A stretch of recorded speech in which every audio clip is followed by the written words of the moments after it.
Ustaziif saafeenyaa an qalbii namaa hawwatu yaa bareedaa fi dheeraa kan nabii osoo fakkaatu.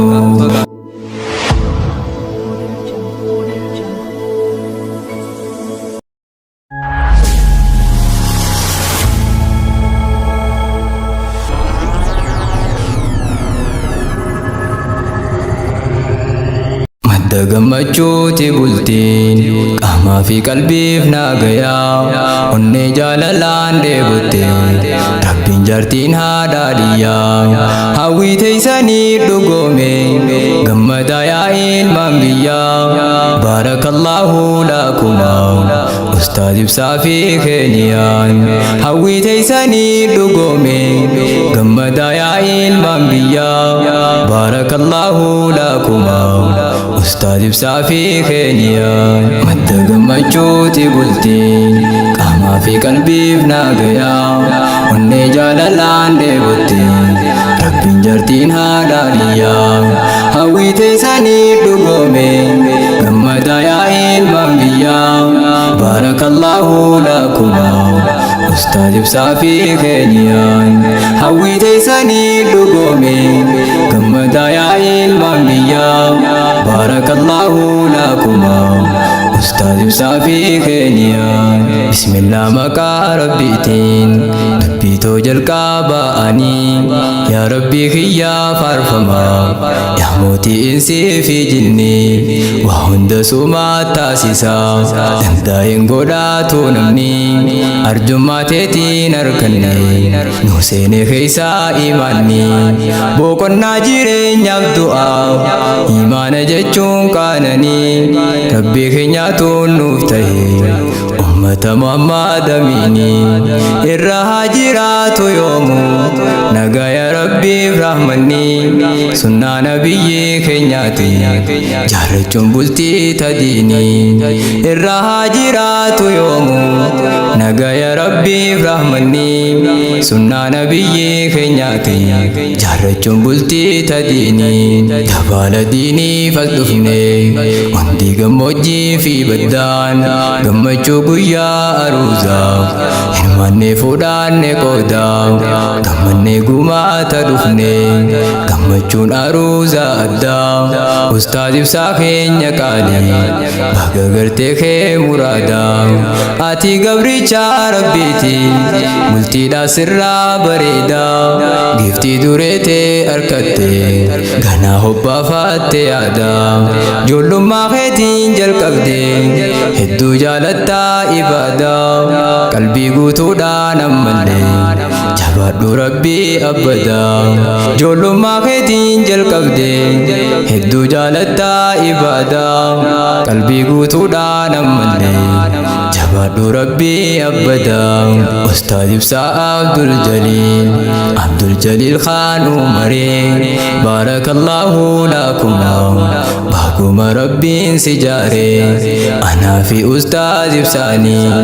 yeroo hedduu wajjin turre rakkoo fi bal'oo jireenyaa waa hedduu wajjin agarree saahiba ibsaa yoo taate rabbuma siif tolchee hiree waa hedduu irraa baratta Abdul Jaliil Umaree bakka haadhaa fi abbaatiis rabbiitu ibsaa gargaaree rabbumatti isee guddisee qalbii isaa diinii miggaaree ustaaz ibsaa yaa mangistii bagaan hireetee agaree ustaaz ibsaa koo mangistii bagaan hireetee agaree madda gammachuuti bultiin qaamaa fi qalbiif naagayaa onnee jaalalaan dheebotte rabbiin jaartiin haadhaadhiyyaa hawwii teessanii dhugoome gammadaa yaa ilmaan biyyaa barakallahu lakumaa ustaaz ibsaa fi keenyaan hawwii teessanii dhugoome gammadaa yaa ilmaan biyyaa barakallahu lakumaa Ustaaz ibsaa fi keenyaan. Ustaaz ibsaan kun ogeessaa ni beeka waa'ee jaalalaas naamusaa taphachuus beeka yeroo ganamaaf galgalaa isa wajjin yoo jiraatte taphattee seeqaa hokkoflaa suutee dhadachii hin quuqu hayyuu namaatii abshaalaa bultii diin islaam jaalataa qaananii jiruu halaalaa maalummaa bultiitis beeka jireenyi bultiidhaan tolaa har'a hawwiinsaa dhugoome eegalee jiruu halaalaa rabbiin ibsaa gammachiise maasha Allah dhuftee fuula isaa ibsite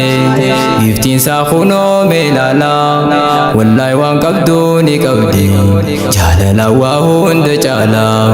dhuftee fuula isaa ibsite giftiinsaa kunoome laalaa wallaahi waan qabdu ni qabdi jaalala waa hunda caalaa jaartii gaarii namni qabu yeroo hundaa'uu barmootii isiin barsammuu qabeeyti hamilee jaarsaatti isiti dubartii sammuun bilchaatte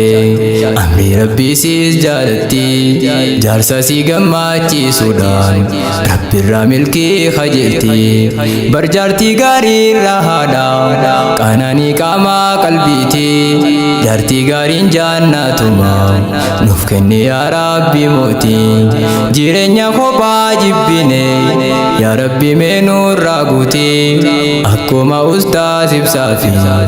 akka keeniyaa kanatti jireenya kophaa jibbine rabbi meenurraa guutii akkuma ustaaz ibsaa fi akka keeniyaa kanatti madda gammachuuti bultiin qaamaa fi qalbiif naagayaa onnee jaalalaan dheebotte rabbiin jaartiin haadhaadhiyyaa hawwii teessanii dhugoome gammadaa yaa ilmaan biyyaa baarakallahu lakuma ustaaz ibsaa fi keenyaan hawwii teessanii dhugoome gammadaa yaa ilmaan biyyaa baarakallahu lakuma ustaaz ibsaa fi keenyaan jaalala jechuun mootiidha qimama jiruu jireenyaa jaalalti mataan isiitu ilmaan namaatiif qabeenya jaalachuun rakkoo hin qabdu amala uumama keenya seera jaalalaa beekuutu qaroominaa fi jabeenya jaalala rabbiitu uume kaa'ee keessa oonne teenya akka rabbiin nuun je'eeni milkii jaalalaatti geenya bultii diin islaam jaarrachuun haa taanu namaaf fakkeenya jireenyi jaartiidhaan malee wasaaraa hin qabne beenya bultii diin islaam jaarrachuun haa taanu namaaf fakkeenya jireenyi jaartiidhaan malee wasaaraa hin qabne beenya akka alaalaalaniimi bultii jechuun tuun ikwaanii namni gaafa bultii jaaree waa hedduu obsuu qabanii namni hunduu guutuu miti rakkoonni jiraa beekanii rabbuma walitti fida gaafa bultii jaaruu namni rakkoo fi bal'oo jireenyaas waliin dabranii horanii kophaa baadhachuun hin taatu barwasaasaadhaa bultiini iccitii walii dhoysuudhaan milkaawwan jaarsaaf jaartiini jireenyi kotaa waan ta'u akka abaluu ja'anii iccitii walii dhoysuudhaan milkaawwan jaarsaaf jaartiini jireenyi kotaa waan ta'u akka abaluu ja'anii ustaaz ibsaa fi keenyaan jabaadhaa rabbii faarfadhaa bultii barakaaf gammachuu jireenya gaarii jiraadhaa hasidaafistii hundarraa mee qalbii duraa cufadhaa bultii jaalalaa jaalalaaf gammachuu jireenya gaarii harkadhaa firii onnee teessaniiti ilmaan lakkuudhaan harkadhaa jireenyaan umrii dheeradhaa mee wajjin arrii fiiladhaa rizqiilee halaal gurguddoo tan barakaadhaa harkadhaa du'aa'ii teessaan keessatti dhuma hundaa'uu yaadadhaa rizqiilee halaal gurguddoo tan barakaadhaa harkadhaa du'aa'ii teessaan keessatti dhuma hundaa'uu yaadadhaa har'aaf asitti dhaabbannaa nagayatti nuuf jiraadhaa madda gammachuuti bultiin qaamaa fi qalbiif nagayaa onnee jaalalaan dheebotte rabbiin jaartiin haadhaadhiyyaa hawwii teessanii dhugoome gammadaa yaa ilmaan biyyaa baarakallaahu lakumaa ustaad ibsaa fi keeniyaan hawwii teessanii dhugoome gammadaa yaa ilmaan biyyaa baarakallaahu lakumaa ustaad ibsaa fi keeniyaan madda gammachuuti bultiin qaamaa fi qalbiif nagayaa onnee jaalalaan dheebotte rabbiin jaartiin haadhaadhiyyaa hawwii teessanii dhugoome gammadaa yaa ilmaan biyyaa baarakallaahu lakumaa ustaad ibsaa fi keeniyaan hawwii teessanii dhugoome gammadaa yaa ilmaan biyyaa baarakallaahu lakumaa ustaad ibsaa fi keeniyaan